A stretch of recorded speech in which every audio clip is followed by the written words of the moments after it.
So this is my immediate reaction to the Argentina-England game. Man, I am so happy. So basically, just to fill you guys in, I've been a Messi fan my entire life. I've idolized him since I was a little kid. I've been part of Messi FC. I've been there for the highs when he won those Champions Leagues. I've been there for the lows when he lost three straight finals to Argentina. The meltdown against Liverpool was, let's be honest, mostly his teammates' fault. He was great, especially in the first leg. He also had the 2018 World Cup, where obviously his team was horrible. But man, Messi FC these last 5 years, we cannot stop winning. 2021 Copa America, 2022 World Cup, 2024 Copa America, although he's kind of injured in that tournament. Now 2026 World Cup, he's in the final. Is he going to win?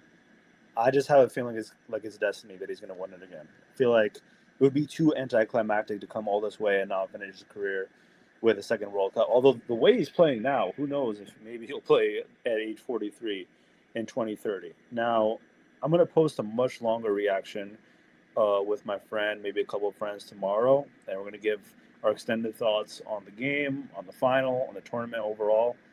But wow, like I know there's a lot of stuff online, people saying that the World Cup is rigged, that all these calls are favoring Argentina. To me, it just feels like people are salty. A lot of them are Ronaldo fans coping. A lot of them are, Messi haters. A lot of them are just people who, don't like teams that are overly successful. Same thing happens in the NBA. When the Warriors had a dynasty, they're winning all the time. People want parity. They don't like the fact that Argentina keeps winning. They don't like the fact that Messi keeps winning and is getting all this praise and adoration and love and being called the GOAT. So they want to tear them down. They want to undermine them and subvert the mainstream narrative that they're the best team and the greatest team ever, all this kind of stuff.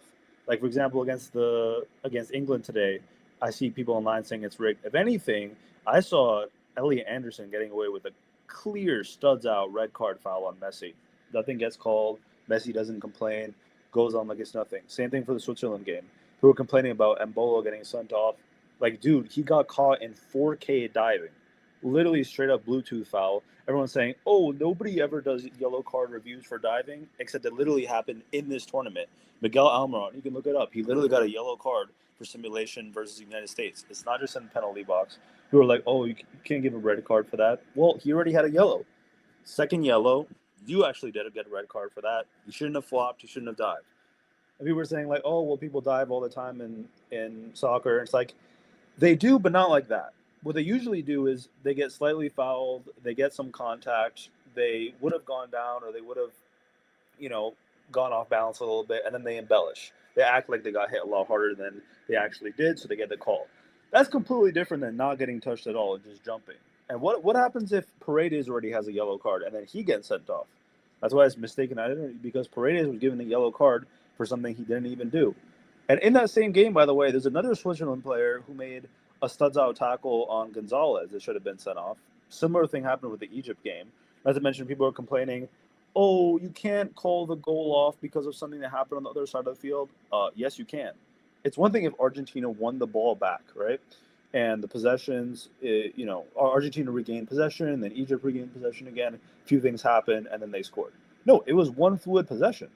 Doesn't matter if they ran 300 yards. They ran across the entire pitch. Argentina never had possession that entire time. It was one fluid possession, and it was a foul that led up to it. And people were saying, oh, well, why didn't they do VAR when Salah got fouled in the box? If you watch the replay, he didn't get fouled. He lost the ball, and then he just basically fell forward. And there's a reason why Salah himself didn't even complain. It's not like he was demanding a penalty. He just moved on. And then after, they were salty, they were complaining. Like, bro, I'm sorry. Nothing is rigged. These games are officiated pretty fairly. Referees miss calls here and there on both sides, but the major stuff they get right. And to the extent that major calls were missed, I'm not going to lie, it's been against Argentina. It's been clear red cards for opposing players getting away with clear studs out tackles. So, anyway, those are my immediate thoughts. I'm going to have a lot more to say tomorrow.